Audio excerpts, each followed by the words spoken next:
Hindi naman sabaw, ganyan talaga yan.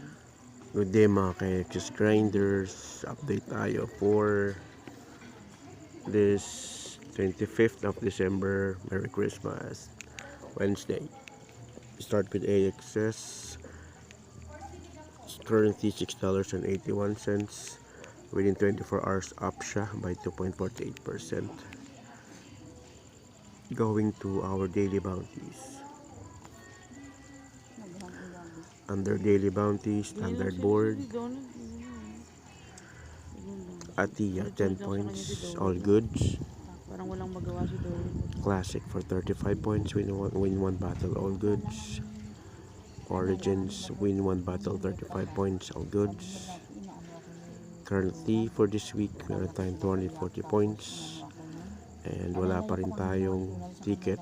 But hopefully, by next week, meron na. And then, let's go with Premiere. So, wala pa tayong access for Premiere this week. So, next week pa to. And lastly, sa staking. Currently sa staking, the same. 30.515 excess. The current amount is $206.63. Claimable rewards 0.171145 excess for next week. Thank you and follow for more.